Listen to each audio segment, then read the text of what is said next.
nígbà tí wọ́n mú arábìnrin yẹn lọ omi lérò lójú mi pé Ọlọ́run mi ò understand pé kíní yẹn lè dé level yìí Ọlọ́run omi lérò lójú mi glasses tí mo lò ọkọ̀ fà ojú mi kò jẹ́ káwọn èèyàn mọ̀ mi mọ̀ bí mo ṣe lè stop kíní yẹn mọ̀ pé yéé bóun ṣe sọ pé òun wò mí pé àbó náà kọ́ ni bẹ́ẹ̀ lèmi náà ń ká parí yánmọ̀yánmọ̀ yìí ká padà sí bá a ṣe jọ ń bá bọ̀ tẹ́lẹ̀tẹ́lẹ̀ pẹ̀lú àlàáfíà ká padà sí bá a ṣe jọ ń bá bọ̀ pẹ̀lú condition mẹ́ta. Condition àkọ́kọ́ dákun retract gbogbo tó sọ ń pa mi ọba dẹ̀ ló retract mo fi gbogbo ẹlẹ́ fọlọ́ èmi ò jà mọ́. ìkejì kí ni terrorist or no terrorist lẹ́tà lẹ́kọ nígbà yẹn kì í sórí internet bá mi pe lọ́ọ̀yà alábàríkà olóríire yẹn kó bá mi jọ kó bá mi tún lẹ́tà yẹn kó padà party resolve mistake ni jẹ́ kó wà ní rẹ́kọ̀dù bí tẹ́ send ẹ̀ sí l'Àbújá àti Ìbàdàn pé kì í ṣe terrorist ẹ bá mi ṣe yẹn torí ìtọ́ lọ́hùn ó ti tán lọ́kàn mi níjọ́ tí bàbá ìmáàmù àgbà ilẹ̀ Ìbàdàn tí wọ́n pè wá ìdí tí ò jẹ́ kí n lọ nìyí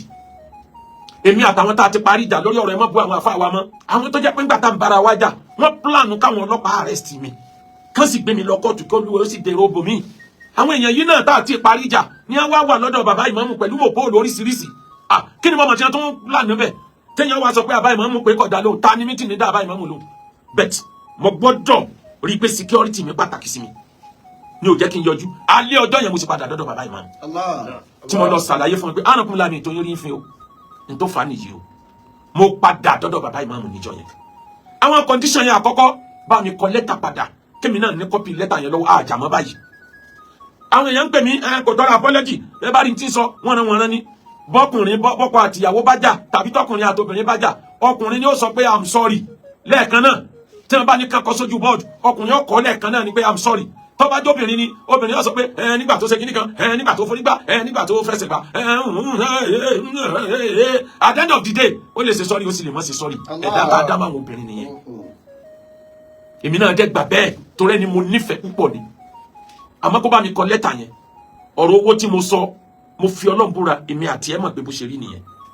arákùnrin yẹn ló á dìú pé owó yẹn kíní kan owó kan ṣe kíní kan 8.5 ní kì í ṣe 12.5 àjọ conclude argument yẹn tí mo fi sọ ok tó bá jẹ́ pé 8.5 lọ fẹ́ san send yẹn nígbà Ọlọ́run ṣe voice message láàfin change gbogbo transaction yẹn kì í ṣe bá yára wa lówó gan pàṣẹ ẹni tí owó tí wọn ò rí fisa àjì ṣe fún tí wọn ló late èmi ti sanwó yẹn padà sẹ́ni yẹn mo mọ tí ń jẹ́ court ebe nìkan ló gbowó àjì lọ́wọ́ mi látijọ́ yìí nígbà oṣù mi ni mi ò sábà débẹ̀ mọ́ nígbà yẹn gba gbẹ̀lẹ́gbẹ̀ mílíọ̀nù lọ́wọ́ mi tó dé level kan tó nǹkan tó lọ pẹjọ́ ó ní mo dárúkọ òun lórí íńtánẹ́ẹ̀tì pé owó lòun jẹ nígbà tí ẹ̀ dé level kan lòun jẹ lọ́wọ́ mọ́ òun ti san gbogbo owó mo wá rí pé kóòtù yẹn ó ń disturb gbèsè ayé mi kan mo mọ̀ pa gbogbo ẹ̀ tí bẹ́ẹ̀ ni pé èèyàn máa ń rìn kéèyàn sọ́wọ́ nù kẹ́mi yọ sátìmọ́ bọ̀ mo mọ̀ tí ń jẹ́ court cases mo dẹ̀ máa ń wà careful pẹ̀lú ẹ̀ ẹlẹ́ẹ̀kẹta náà ni pé bá mi dá owó yẹn padà bá mi fún in tó tiẹ̀ wá fọ́nì ní ìyáálé arákùnrin yẹn tó ń wá sọ fún mi pé níbo jẹ́ pẹ́yìn náà lẹ fi fún ọkọ wa àbí kìí sẹ́yìn lẹ fi fún ọkọ wa ni ebi tùrù yín náà fi ríra wọn ó jẹ́ ọkọ wa lówó nígbà tí kóòtù ní kan sí àwọn nǹkan kan ta àwọn nǹkan kan ọkọ wa ló wá owó jọ tó wá gbàálẹ̀ náà kò dẹ̀ dá owó ọkọ wa padà ọkọ wa náà dẹ̀ lówó lọ́wọ́ ẹ̀yin tẹ́ ẹ jẹ́ bàbá rẹ̀ náà ní kẹ́ gba owó yín lọ́wọ́ ẹ̀ táwọn wá yọ kúrò nù owó tó jẹ àwa ṣe rí pé mo ti há lóòótọ́ sì ni ebi tùrù mi náà fi ríra wọn ẹ wá dúró nǹkan tí mo ti forí gbé lọ nítorí Ọlọ́run èyí ni majority ó mọ̀ arábìnrin mo fi ṣàforíjìn àmọ́ lọ bá mi ṣe àwọn nǹkan wọ̀nyẹn irun tó ṣẹlẹ̀ ń kóòtù yẹn àmọ́ mi tí ó tó ṣẹlẹ̀ ní next kìíní torí wọn àti bẹ̀rẹ̀ kéèsì yẹn gangan kéèsì tèmi gangan ò ti bẹ̀rẹ̀ kéèsì méjì mo ní Kwara mo ní kan ní Federal High Court ní Kwara lórí ọ̀rọ̀ yìí náà eléyìí ti magistrate lélẹ́yìí tá à ń ṣe lọ́wọ́ yìí o ti Federal High Court ń bẹ́ẹ̀ bẹ́ẹ̀ tèmi náà sáré sọ̀tún ọ̀kan tó ń bẹ́ẹ̀ Ìbàdàn ti Ìbàdàn yẹn ni wọ́n bá wọn tọwọ́ bọ̀ táàrí kókó ẹ̀ mọ́ ọ wá justify reason tí mo fi lọ sí Ìlọrin kò sí jà mọ́ àti dọ̀rẹ́ àti dá alájọsọ èmi ni màá mọ̀ pé màá ṣe ṣètò gbèsè ayé mi bẹ́ẹ̀ mo fi Ọlọ́run bẹ́ẹ̀ owó yẹn ṣe pàtàkì mi ò forgive má forgive gbogbo ẹ̀mí lè forgive owó yẹn torí mo mọ tí mo fara gbá látara owó yẹn bákan náà jẹ́ kí lọ́ọ̀yà alálùbáríkà yẹn kó bá mi kọ lẹ́tà sí DSS padà bá ti resolve ẹ̀ kàn má bínú èmi náà keep ẹ̀ nítorí ọjọ́ mi ìkẹta bọ́ ọba lè retract àwọn tó ti sọ bọ́ ọba dẹ̀ retract ẹ̀ alhamdulillah ọwọ́ Ọlọ́run ni gbogbo ẹ̀ wà Ọlọ́run ti bá mi proof ẹ̀ wípé mi ò kí ń ṣe gbogbo nǹkan yẹn tó tọkọ àtìyàwó gan bá ń jà nù ilé ṣé bá mọ tí ìyàwó a máa ń sọ sí wa kò sẹ́ni ìyàwó rẹ̀ ò kí ń bú ń jọjà bá dé mo wà bí meeting kan ní ọjọ́ wo nìyẹn a wà bí meeting bàbá wa tẹ́ jẹ́ chairman PKF about Christian Wing wọ́n jókòó lẹ́gbẹ̀ẹ́ mi wọ́n wá bí mi pé Alhaji kí ló dé type látòní mo níyàwó mi ní ajakó ńlé ni ó ń bú mi èmi náà sì ń bú padà bàbá ní ẹ mọ̀ ráyè mu tí n bá bú kò ní jẹ́ sinmi yóò lérò pé ó ti kó jẹ́ ni sójú wọn náà láti fi parí ẹ̀ tó fi send message ọ̀dà má bínú máa jà èmi náà níwọ̀ náà má bínú ìyàwó mi a sì send kiss síra wa gbogbo èbúta búra wa ẹni ọba dá sí ní òforíkò ní ti ń jọkọ̀ àti ìyàwó nù. Ó pè mí lágbàáyé èmi náà ní àgbà ọmọdé èmi náà lọ́mọdé yá ọmọdé ìṣẹ́ ọlágbà àgbà bú èmi náà lọ́mọdé bú àjọ ń búra wa ni èmi dẹ̀ mọ̀ yí pé èébú obìnrin ni kì í ṣe téèyàn lè rely upon but èébú yẹn ba ọ̀pọ̀ nǹkan jẹ́ mọ́ mi lọ́wọ́ ló fà á tí mo fi lọ court. Nítorí náà mo dúpẹ́ lọ́wọ́ ìjọ Ìtàhádùl Wa'izin Yorùbá Land Council for Islamic Affairs tí wọ́n gbé bàbá Ọlọ́run ló mẹ́rú ẹ̀ dìde tó jẹ́ chairman reconciliation committee pé gbogbo ìjà tó kúnlẹ̀ Yorùbá ẹja parí ẹ̀ lẹ́ẹ̀kan náà kí gbogbo wa wà lálàáfíà padà ní bàbá Ọlọ́run ló mẹ́rú ẹ̀ fi lọ síbẹ̀ lénìí mo dẹ̀ wà impressed pẹ̀lú tó ṣẹlẹ̀ ńbẹ̀ bàbá Ọlọ́run ló mẹ́rú ẹ̀ Ọlọ́run nípa náà làákàyè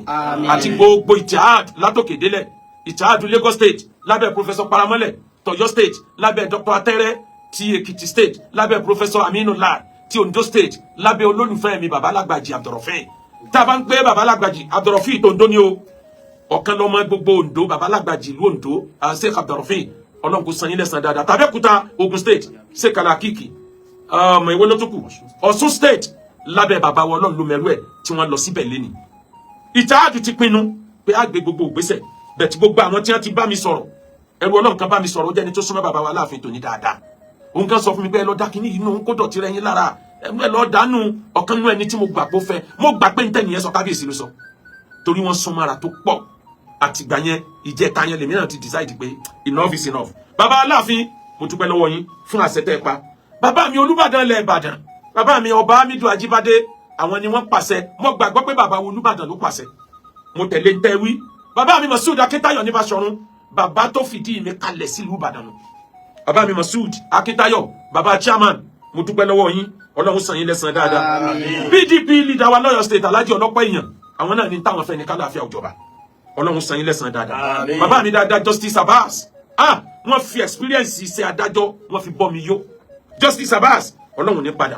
lẹ́yìn ìgbà kan ààrẹ mùsùlùmí gbogbo lẹ́ Yorùbá Alhaji wa Daud Makanjuola ntẹ́ ní kí n ṣe mo ready láti ṣe bí ọba dẹ̀ sanwó mi ebi dídàmàkì bẹ́ẹ̀ tí ó san níbi àbá ti ń parí ìjà náà láti máa tọwọ́ bá po dídàmàkì yóò sì kówó mi jáde lórí mi ó gba owó mi o ààrẹ mùsùlùmí ẹ máa múra owó mi lẹ̀. Bákan náà Barrister Zikrullah former chairman National Commission ọ̀rẹ́ mi dáadáa mo dúpẹ́ lọ́wọ́ yín àwọn náà ní táwọn fẹ́ nìyẹn ẹsẹ̀ Islamic Ọ̀yọ́ State Alhaji Abdulrasheed àtàìmọye èèyàn tí mi lè kà tán Ọlọ́run ní padà lẹ́yìn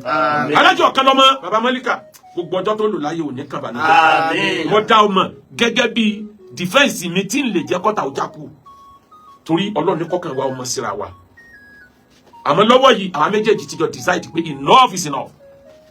àgbèjẹ nìkan kan mọ́ nǹkan kó gbèjà rẹ̀ lẹ́yìn baba Mudiru Markaz nìkan babu Mudiru á dìde sí ọ mọ́rùpá àti lágbèjà nìkan mọ́ kì í sí gbogbo bàbá yẹn gbogbo bàbá tó kù ni baba Mudiru àwa la ni Mudiru Markaz àfihàn ọlọ́ ìyàwó kásẹ̀tì mo dúpẹ́ ẹ ní ìsìnkú ọmọ ẹ ní jayé wẹ́yìn kódà ìyàwó kan kájọ wò ó àbí kí ni program wọn mo dúpẹ́ lọ́wọ́ yín mo rí bàbá Bariga olórí gbogbo ògo Ìlọrin mo dúpẹ́ lọ́wọ́ yín Ọlọ́run bá mi san yín lẹ́san dáadáa àtàwọn míì kódà ẹ̀gbọ́n mi Táyé Ìjọba àwọn náà pè mí ọmọ líle ni bàbá Táyé Ìjọba èmi àbúrò rẹ̀ náà ọmọ líle àmọ́ ń tẹ̀lé wọn kiri ń gbà wọn tá a tẹ́ wà Nàìjíríà ni bàbá Táyé Ìjọba mo dúpẹ́ lọ́wọ́ yín mo mọ̀ mẹ́gbẹ́ gbogbo kọ́ mi ni torí mo mọ̀ pé tẹ́ máa pàṣẹ náà nìyẹn àtàwọn míì nítorí náà ẹ̀dá tó lóhun ò ní forí jẹni tó sẹ̀hún kí ló fẹ́ fi jábọ̀ fáráyé kí ló fẹ́ fi jábọ̀ bódọ̀rùn ṣògbọ́ kí ló fẹ́ fi jábọ̀ bódọ̀rùn kí ló fẹ́ fi jábọ̀ bódọ̀rùn kí ló fẹ́ fi jábọ̀ bódọ̀rùn kí ló fẹ́ fi jábọ̀ bódọ̀rùn. ọ̀rẹ́ wọn C2 á parí gbogbo ọjà yìí kódà tẹ dórí òun àti ọ̀rẹ́ rẹ̀ ọ̀kan lọ́mọ gbogbo ẹ̀ náà lá parí ó fi dórí ọ̀rẹ́ wa Akadi Sheikh dáadáa Ọlọ́run kó bá mi san yín lẹ́san gbogbo tó wà nílẹ̀ yìí gbogbo ẹ̀ láti tọ́nà ara jẹ tálàáfíà ó jọba nílẹ̀ Yorùbá padà mo sacrifice gbogbo tí mo forí gbé lọ yẹn for the peace of Islam as well as the peace in Yorùbá land kí Ọlọ́run bá wa dá àlàáfíà padà kálukú náà ó dẹ̀ mọ̀ wọn ara rẹ̀ láàyè tó ń kálukú bá wà gbogbo àwọn tí wọ́n bú mi kódà ọ̀kan wà tó bú mi tí ó mọ̀ pé mo ní kéèsì pẹ̀lú ohun tí ń gbélé Haúsá wọ́n ti fẹ́ declare kíní tí wọ́n fi máa wá ọ̀nà ìmí mo ní ẹ drop everything ẹ drop ẹ jẹ́ ká láàfin àjọba ọmọ ìyá wa lòun náà ìwọ náà mọ̀ bu gbogbo wa mọ́ ìwọ kọ́ màláíkà tó pin náà torí Ọlọ́run lè correct wa àbúrò yìí mọ́ nìbàdàn nínú ẹni tí máa ń advice mi tí máa ń correct mi náà wà wọ́n á pè mí lábẹ́ aṣọ ni wọ́n ní búyàn wọ́n béèrè pé kí ló ṣẹlẹ̀ àdẹ̀jọ sọ èyí tó bá yẹ káà ní ó ṣàtúnṣe á ṣe tààmúdínì bínú sẹ́yìn káfíń fi rọ́ọ̀dì wájẹ́ ní ìbò ní ìhàn sí àtàfi ilé ìjàmá. nítorí náà gbogbo ẹ̀yin tẹ́ gbọ́rọ̀ wa Ọlọ́run gbọ́rọ̀ tí ń lọ ẹ̀ ní wọ́wọ́ tì ẹ̀ ní wọ́lá tì ẹ̀ ní fàìsàn lùgbà gbogbo ọjọ́ tẹ́ lò láyé oríire lẹ́ẹ̀mọ́ rí owó dẹ́tà lẹ́lòmíì wá Ọlọ́run fún ọlọ́wọ́ ẹrọ̀pléènì gbogbo wa lára ayé ṣe àárí